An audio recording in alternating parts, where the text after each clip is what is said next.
How do we create a world where the decisions we make based on data are best for the entire population? During this Lunch and Learn event, recorded on July 19th, 2021, Vida Williams answers this pressing question. Vida Williams is the Chief Data Officer and Consultant with Singlestone Consulting and a founding member of the CodeVA Board of Directors. During her talk, she discusses continuing CS progress in a post-COVID world from a data scientist perspective. All right. So, for those of you who may or may not be familiar, our keynote today is Vida Williams. And Vida is the Chief Data Officer and also Chief Diversity Officer and Data Consultant with Singlestone Consulting. The other piece that I want to make sure that I do, because again, Vida has been such an instrumental part for even both CodeVA's actual structure and the work that we've been doing, but also I know her personally as well and has been able to do a lot of work with her as well. And so I've truly enjoyed being able to work with her and think of that particular space. She is an amazing mind in the world of innovation and in data and also education. And she has a heart for students and making sure that everyone has an opportunity to really grow and be able to succeed in the world of STEM and CS and data as well. So you may have seen her with the work that she's done with VCU in the Da Vinci Center, around the work of innovation. She also has been able to give a TED Cross RVA talk. If you haven't had a chance to check that out, please make sure you do so. It was a great piece around the idea of citizen data. And so we want to make sure we are so excited to have her because she also is one of the founding board members of CodeVA as well. So we're really ecstatic to have her with us today. She's going to provide us a presentation a little bit here, and then we'll have a chance to actually ask some questions. So as she's talking, feel free to formalize those questions for us and drop them in the chat, so that way we can make sure your question gets answered and she really gets a chance to personalize this to the things that you need. So with that being said, Vida, how are you today? I am amazing and I'm excited to be here. So this is the highlight of my day. It might even be a little bit, if I were honest, the highlight of my week, because for the rest of the week, I'm just talking to clients. Well, we will definitely take that if that is the case. We appreciate it. Same here. So again, I've stopped sharing. If you want to share your screen, feel free to go ahead and do so. And I will get out of your way to get going. And while you do that, we have a few folks in here that are from Newport News. We have some folks that are also, let's see, Tucker High School in Henrico County. Let's see, a couple folks here. Well, I think that's around your area, isn't it, right? It is. My son actually graduated from Tucker. Oh, nice. There you go. Yeah, we're Tucker Tigers in this house. Awesome. All right. So I will give you your space and you go ahead and get started. All right. So I want to thank you so much for letting me come and talk with you today. I have, I think, created a short presentation, a short talk that kind of gives you my own personal perspective of where I see computer science going in the future. But I thought it'd be interesting to start it today and moving backwards before we came up to today. I really crafted this case study from the perspective of an educator. However, I am not an educator. So that's why I wanted to keep this brief so that we could actually get in as much dialogue as feasibly possible with this type of format. So please, please, please, if I have inspired a question or if you want to deep dive into something, the bulk of our time together will be in question and answer format. However, I wanted to get us started by just kind of letting you dive into the mind of someone who has been in data for 25 years. Get my presentation going. All right, so here's where we're going to start. Today, data is ubiquitous. And what does that mean? What does that mean to me? What does that mean to you? What does that mean for the world that we are supporting? It means this. Data is basically like the air, right? It's the air that we're breathing. Data is everywhere, especially when we're talking about the continued advancement of Internet of Things. And what do we mean by the Internet of Things? It means that increasingly citizens are equipping themselves with technology to the degree that everything is now hooked up to some device or sensor or some two-way communication where we are capturing information about you personally. And so with that, air is really, really, really becoming rich with information. But that doesn't mean that it's always good information. Just like the air that we breathe, some of this information can be toxic. Some of it can be pure oxygen and really help us. It's people like me that spend our day trying to decipher and understand what data is toxic and what data is good. Now, what's interesting about that is that data by itself should be innocuous, right? It shouldn't have a good or a bad. It should just be, hey, this is my story and I'm trusting you with it. So my bet is that, Miss Lee, since you're a Tucker Tiger, I bet you wear a smartwatch. You at minimum have a cell phone, but I would go so far as say you probably have a smartwatch and you probably let it capture your steps every day. Probably. I would say, Miss Lewis, you're probably at least on one social media platform, right? At least in one place. You're snapping a picture of what you just ate or the latest vacation or, hey, I got my nails done or cheers to summertime because the school year was hard. All of these things we kind of do almost socially, interactively without much thought. But I will bet you didn't think about the fact that when you scan that loaf of bread, I know whether you like, I don't know, marbled rye bread over light bread, as my grandmama used to call it, and how you like your bread tells me a lot about you. Or the fact that I know that you get paid every month or every 2 weeks, or how often you actually buy wine versus coffee. Like the little things about you that we get when data becomes ubiquitous tells us a lot about our society. It tells us a lot about ourselves in that society. So at the end of the day, when you think about a data scientist, what I'm doing is I am capturing society's stories and I'm recrafting them. In the best case scenario, I'm recrafting those stories. I am ensuring that your story stays in context so that when we make decisions based on these collective stories, that they are for the better. More often than not, there's not such attention to detail paid to data being human stories, and it sometimes just becomes a number. So let's talk about the ubiquitous nature of data being a number. Well, I'm sure if you haven't seen it, you should probably go see it. You've at least heard about it if you're in middle school and high school, and that are the Marvel movies. And so the way I like to explain, let the numbers be the number or let the data be the data, is when we talk about Thanos and his gauntlet and his ability to take 50% of life out of the universe. On its face, it seems like 50%, yeah, let that 50% go. That's good. It's just, it's fair. It's 50%, right? Across the board. We like 50%. Let that number be the number. Unless you were watching the movie and you saw the scene where young Spider-Man was reaching out for old Iron Man as he is slowly disappearing, because you know intuitively that the youth should not have been taken in that moment.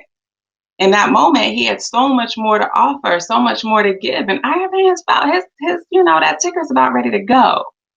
So if you had to choose between the two in context, would you not choose to keep the vibrant, young, still learning Spider-Man?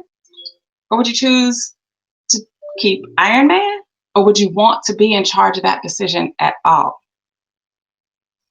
And that's what the numbers be the numbers mean, is that it enables us to have distance. Yes, we think it's moral distance, to push us back from having to be accountable for that decision that's being made. But at the end of the day, we still lost Spider-Man in that moment, which means we lost an unknown potential good.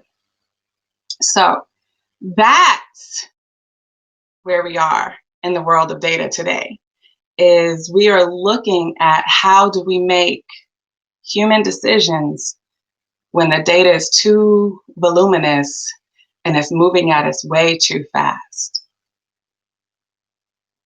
That's what I do every day, is I work with major corporations to try to distill down all of the data that we have into products, services, and decisions for where we go tomorrow. So what does that mean from an education perspective? Well, let me start by saying I didn't go to school for this. And because I didn't go to school for this, I didn't know that this was a thing. Let me go back a little bit further and remind you, I'm almost 50. There was no such thing as being a data scientist when I left college. So there was no way to understand what my career would be crafted to do, or the accountability and the impact that I was going to take on when I took on this particular career choice. But I'm talking to educators. So let me tell you how I might have been given a clue had we thought to teach toward tomorrow.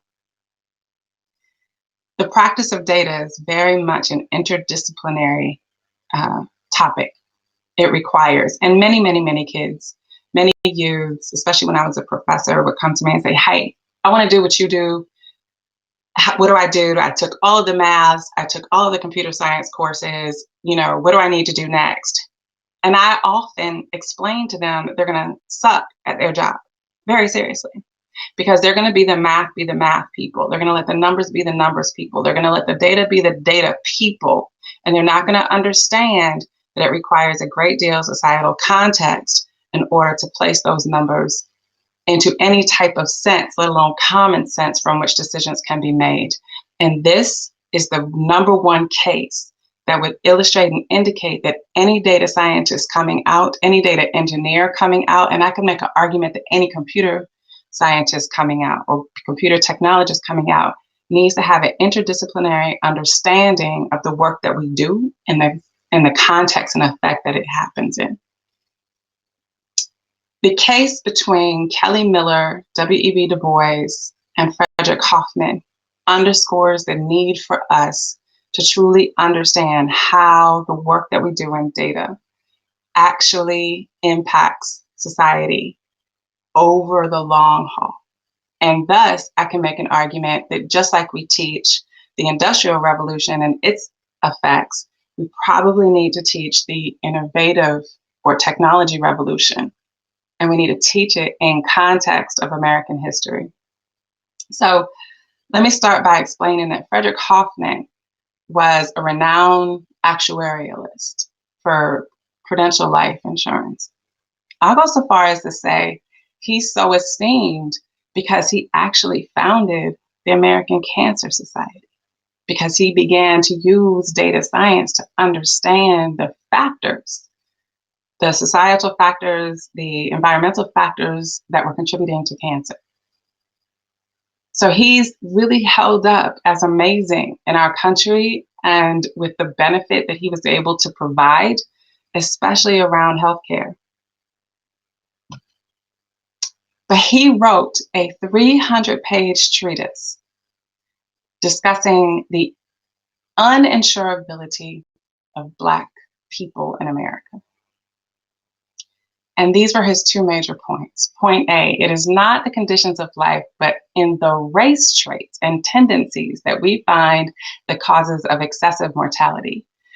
For the root of evil lies in the fact of an immense amount of immorality, which is a race trait.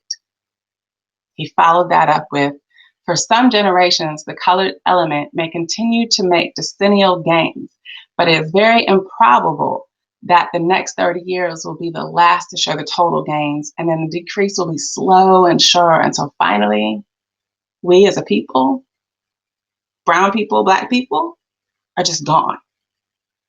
So obviously point number 2, B, was false, because a hell of a lot of brown people still exist in this country. But that's what his numbers showed him. The heartbreaking part of this 300-page treatise is that it went on to underscore and influence all of the statistics around insurance and around finance for the next 100 years. 100 and some change, because this was written in 1898, I think. I'm sorry, I will get that number and put it in the chat. I think it was 1898. However, what happens is when these are adopted, right, from a historical perspective, we forget or we don't talk about if it were ever challenged. And it was. It was challenged by Kelly Miller, Dr. Kelly Miller out of Howard University, and W.E.B. Du Bois, who I am sure everybody knows about because he's a canon in American history. Not so much as Dr. Kelly Miller, who was one of the top mathematicians in the country. So point A from W.E.B. Du Bois, and these are long responses, and I can make these resources available to you if you would also like to distribute them in your classrooms. But point A, the careful statistician will immediately see that while all of these different sets of figures give data interest in and of themselves, they must be used with great care in comparison because they relate to different classes of people and wide different conditions of life. Let me put that in English terms that I use all the time. The data has to stay in context.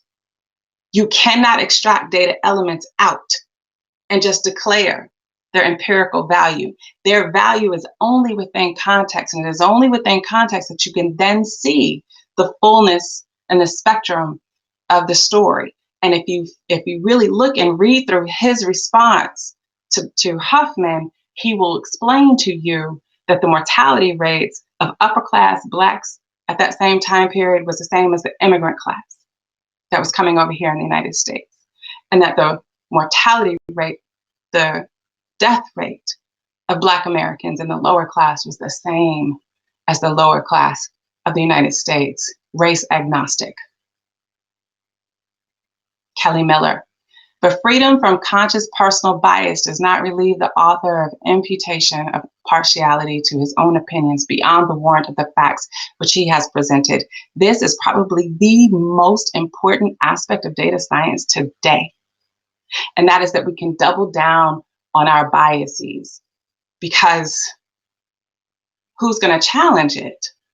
If I encode a bias into the algorithm, you're not going to know it. You're only going to know the decision and the outcome, and you're going to accept it because somebody's going to tell you that a data scientist did it. That's why diversity in data science is so important. I cannot tell you how many times I have looked at an algorithm and like, that feature that you used in that moment is really bad. But let me put this one into English terms, because this one has been a bugaboo for me since COVID has sprung up the way that it did. And it's called algorithmic shorthand. Algorithmic shorthand will say things like, the Black American population is more susceptible to COVID than any other population. If you're a data scientist, what that should tell you is that melanin is a core factor in why Black people are more susceptible to COVID, because that's what we just said, right? Black people are more susceptible to the ravages of COVID than any other population in the United States, except for that's not true. That's algorithmic bias, algorithmic shorthand that doubles down on a bias that is set forth in Hoffman's treatise. Really, what contributes to COVID ravaging the Black community, as it did, was a lack of health care, poverty, a lack of food, high density population. These are all features or variables that we actually can put in the algorithm to determine to what degree a population is going to be impacted by COVID.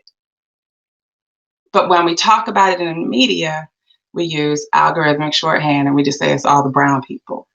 Well, when we do that, it makes us not have the ability to properly eradicate or fortify our citizens. Because if we just talk about access to healthcare, we can fix that. If we just talk about access to food, we can fix that. If we just talk about population density, we can fix that. What we can't fix is my melanin content. Now, lest we think that I'm over dramatizing it, because, I like to tell stories and sometimes I can be a little bit passionate. Let's talk about a real world consequence of this. These maps are 100 years difference. The map on I think it's on the left of my screen, the right of my screen. That's a map of Washington, D.C. back, I want to say, at the turn of the 1900s. And what it is indicating is predominantly white parts of town, predominantly Black parts of town. It is underscored by the fact that all of those statistics I was talking about in finance that Hoffman put forward went into the popular premise of redlining. So Hoffman's algorithms were used to justify redlining in the financial industries. So we started seeing this deep segregation, but also financial policies around mortgage lending, renting, etc. All right, so that's the map 1900 based on Hoffman's algorithms that went into redlining.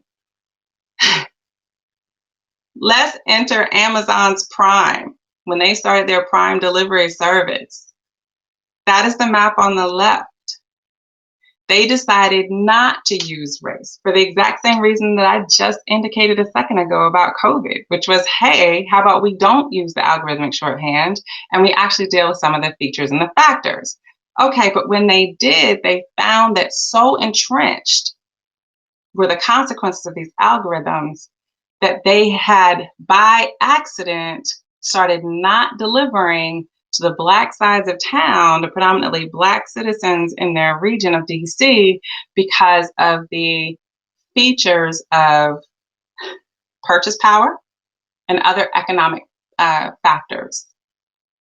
So, separated by a year, separated by 300 pages, data science actually impacts today with algorithms that were started way back before data science was even an industry to go into. Okay, that was a lot. I'm going to leave this and talk about what does it mean today?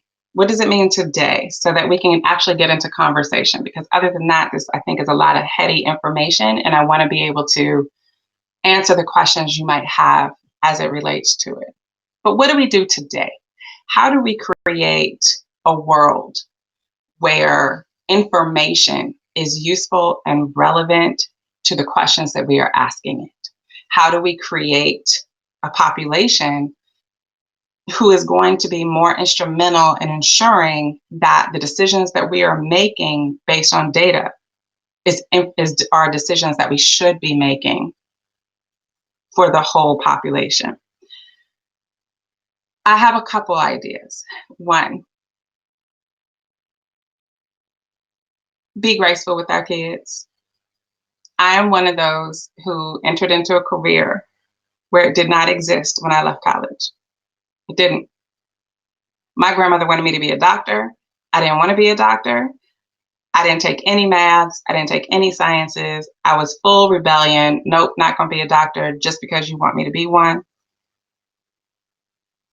There was no way for me to explain to her where I was going to go, what opportunities I was going to seize, and how data was going to speak to me in a way that enabled me to become a data scientist, because it did not exist. While we're tracking our kids, our students, our loved ones to go into careers that are known and stayed because we're afraid for the unknowns, we have to know that all of it is unknown right now. There's more unknown in the careers than we know in our careers.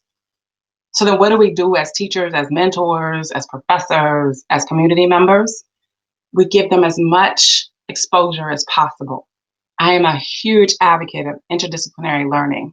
Math winds its way into the arts, which winds its way into literary, which winds its way into science in such a way that if we don't teach our kids how all of these things are intersected together, they're not going to be equipped to build the applications that we need tomorrow, let alone be able to distill the information that it's capturing and trying to give back out. So as much as possible, try to weave these things in the classroom. Do it intentionally, but then also do it anecdotally. Because had a teacher told me way back in the day that Hoffman existed and that there was a guy in Howard that actually wrote the most wonderful response to it, I mean, maybe just then I could have said I wanted to be an actuarialist, although I doubt it, to be honest. With that being said, number 3, just be careful and mindful that we have become our own librarians of information. That entire fake news thing that we've been going through, we knew was coming because of the breadth and the scope of information that was coming available. There's no way to curate right now. I go back and I remember thinking when I was in middle school that I was going to be a librarian because I love to read. Like, that's a real bookshelf still, right? It's really still in my house and it's still full. In fact, my mother looked at it and was like, "Why is it a mess?" I'm like, "Oh, I haven't fixed it yet." I won't let you see the mess, but rest assured that's a whole long list of shelves that are full of actual books. My love of information knows no bounds. My curiosity knows no bounds. But I had really great librarians that taught me about information curation, that taught me about fact checking. I had great journalist teachers that explained to me what agency is. Those terms need to find their way back into all of the subjects, from math to science to literature to English. We have to give our students the ability to critical think and curate information, or else they're going to be in information overload. And by the time we actually have to distill the information in order to make decisions, they're not going to know what information is relevant. So those are the 3 things that I think we need to codify. Now, how we do it pedagogically, I have zero clue. My sister is my joined at the hip educator. She's an assistant superintendent, and we talk about these things all the time. I can't answer that specifically for you, but what I can do is make my brain completely available to you. Oh, I skipped a whole section, and I'm not going to go back and get it because we're going to run out of time. There was some exciting stuff there, so I think it'll come up in one of the questions, and I'll scroll back. But I'm going to make myself completely available to you. You can have anything that's in my brain that you think would be interesting to you as an innovator, as a technologist, and as a data scientist, in order for me to help you craft what tomorrow looks like. And I'm telling you, it's going to be relevant because information is going to become the cornerstone of everything we do, from distributing water when we're in drought to determining who gets healthcare, which we've already experienced with COVID, to experiencing what do we do when the coasts start to submerge, like it's happening in Norfolk and Miami right now. Like, all of those things are going to be data-driven decisions that if we don't raise the next generation to think critically around and interdisciplinarily around, we may not have the answers. So I am here. And I think, Brian, we have still quite a bit of time for question and answers.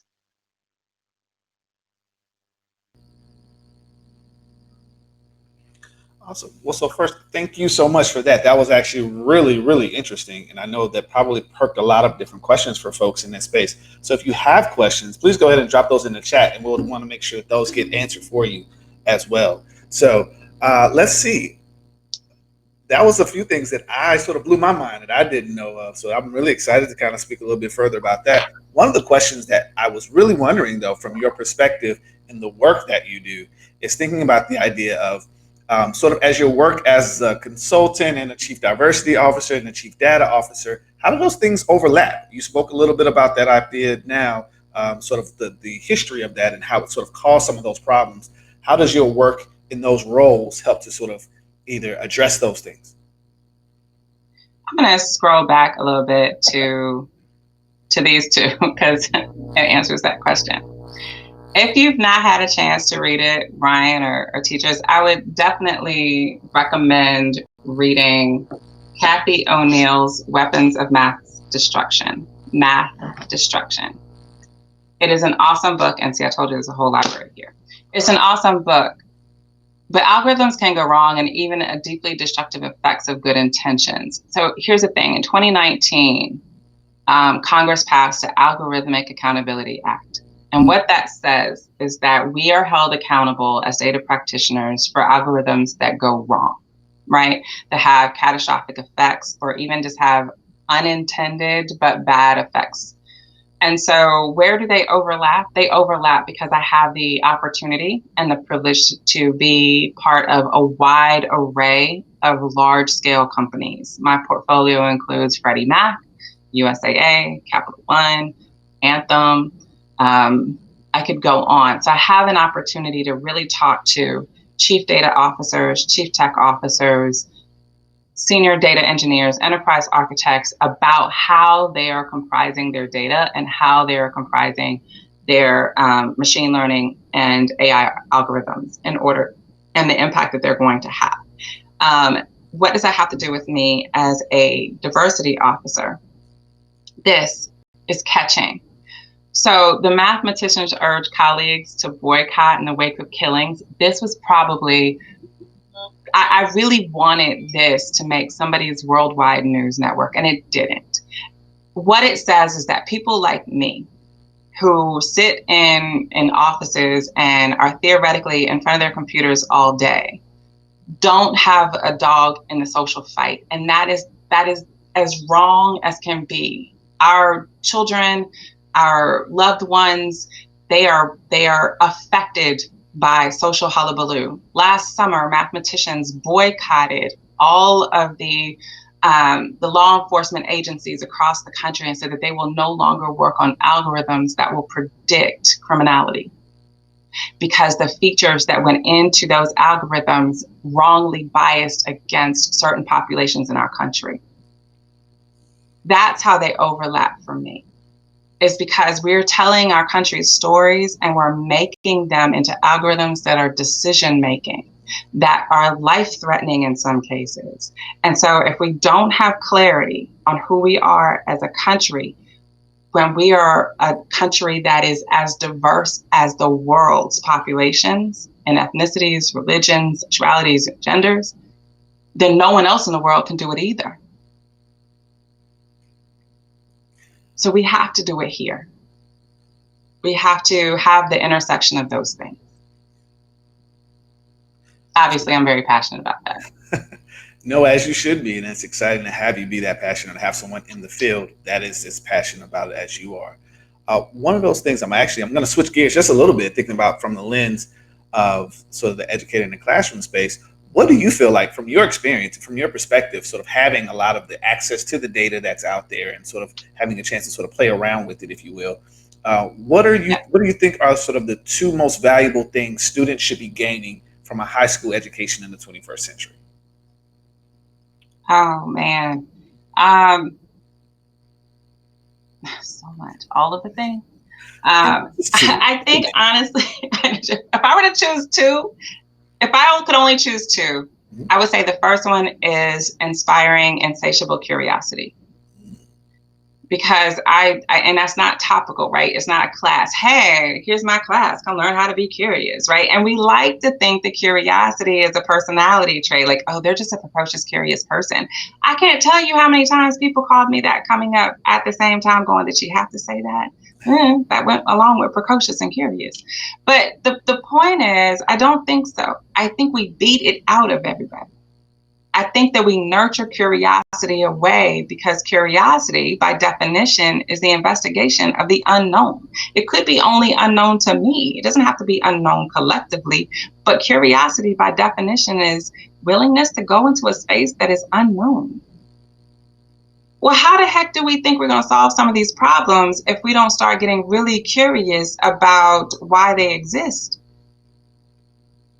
No one has an answer for a lot of the work that we have yet before us. Nobody knows how to get us out of drought. Nobody really knows how to reverse course in the Amazon. Nobody really knows. Nobody really knows. Nobody really knows. And so if we don't start to inspire and nurture and take care of curiosity in our students and formalize that curiosity into a system of educating, I don't know where we're going to go. But so curiosity. The second one is a close adjacent to experimentation, the willingness to fail, the willingness to be wrong. I mean, so when I was a professor at VCU, I taught methodologies and innovation. And the one thing I have to go in every class, first day of class, is in this class, you will fail more than you succeed. You will not succeed. If you were already going to succeed, then you didn't try anything new. You just doubled down on what you already knew. And so the willingness to experiment, we have collapsed into science. However, failing is an art form. You have to fail spectacularly and you have to fail wonderfully fast in order to get to the next thing that you can try. And so those two things together should be woven together, I believe, through all of our subject matters. I don't know how else to say that. Again, I'm going to pedagogically fail this question and answer session, but I'm going to tell you what makes a good employee. And I don't hire people that can't fail, and I don't hire egotistical people that think they know everything. Fair. And I don't think you're failing at all. What do you mean? What do you mean? I will say that actually leads to one of my next questions I have for you, is thinking about the idea, can you speak to the industry needs and opportunities that exist in CS or data science from your perspective? Absolutely. So obviously we have skill set needs. We do have skill set needs. Let me not diminish that. Let me not make that esoteric, right? We do have hardcore, skill set needs. We do need a lift in the hard, rational thought processes, however you interpret that. Some people call it math. However, math is the only universal language within which to tell a story. I can go get you people who talk to each other just in math. So is it only that? I don't know. Using the sciences as an underscore for how we do application build, I think is going to be super important. I think it's not harnessed enough, right? Because again, application build really comes down to understanding the contextual nature of the requirements that you're getting so that you can give or return that information seamlessly.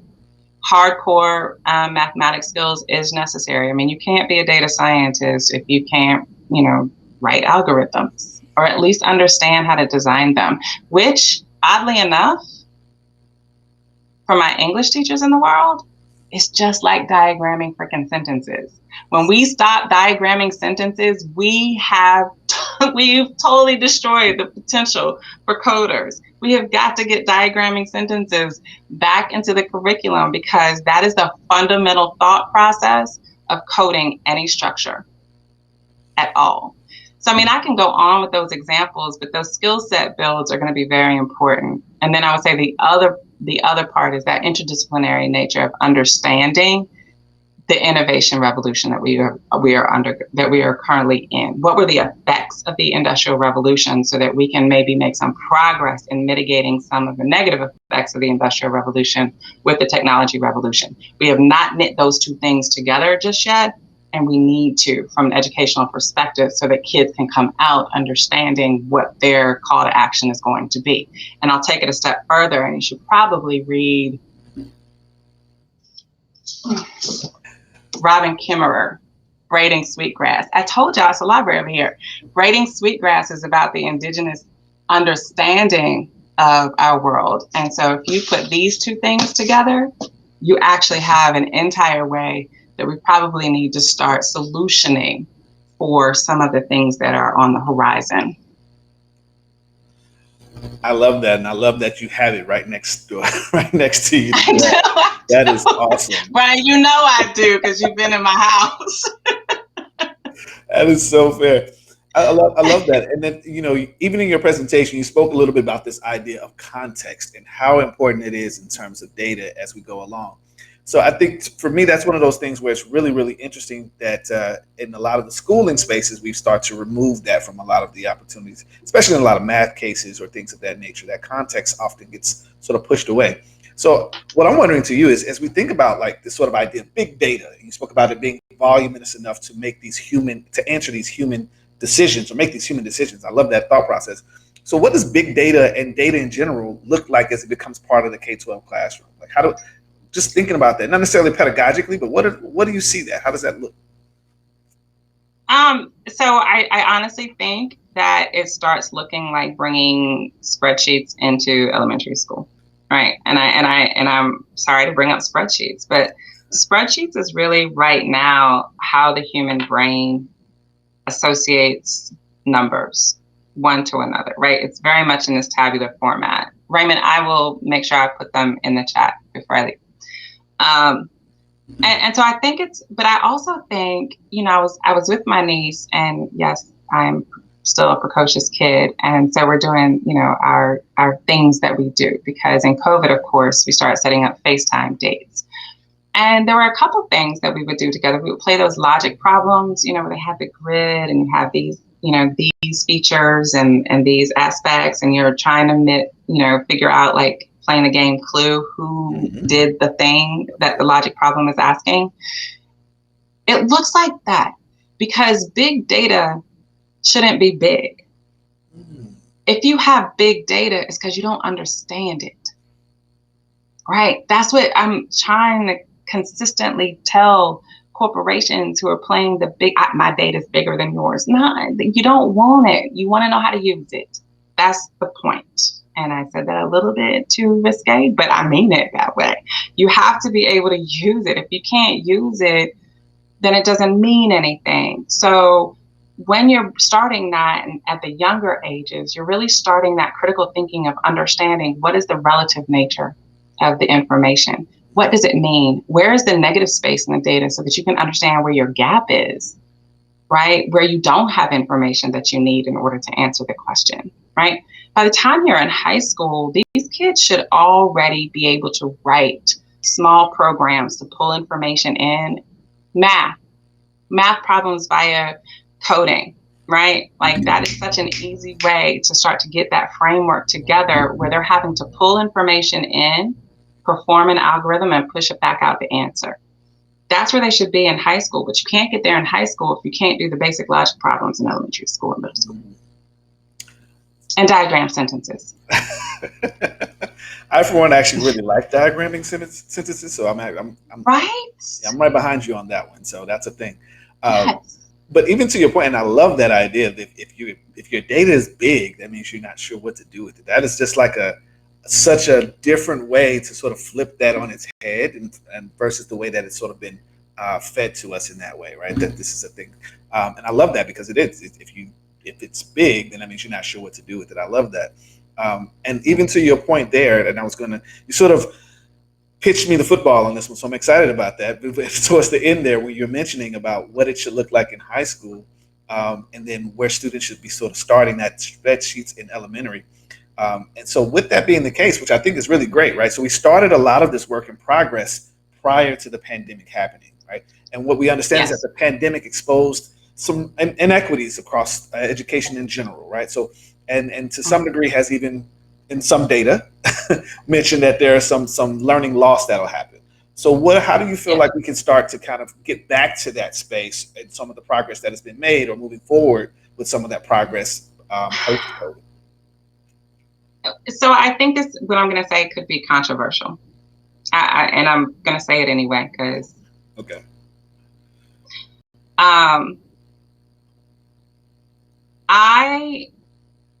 I think we just start like we're at ground zero.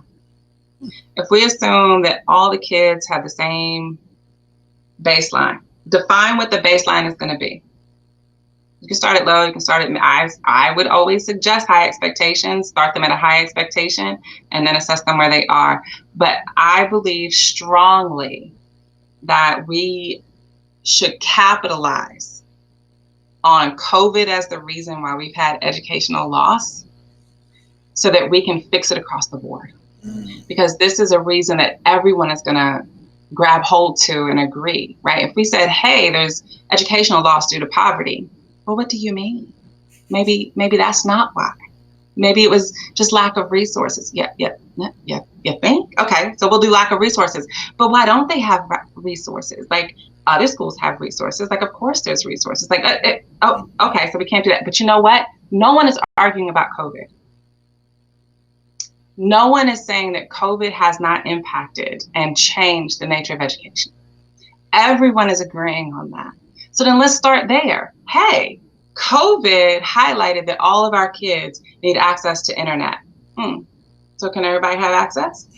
Oh, COVID has said that everyone needs pod learning, because we realized the kids that were in their small pod learning learned a lot more during this COVID season than those kids who didn't have anything. Hey, COVID, we learned it. So my thing is, Brian, let's just zero it all out and say, okay, we're going to start here. And we're going to assume that kids all are here. And then we're going to move them. And we're going to move them in ways that we find consistency in these pods. Again, I'm failing this on a pedagogical level, because for me, that's common sense. But I know I grew up in public education and poverty. That's where I grew up.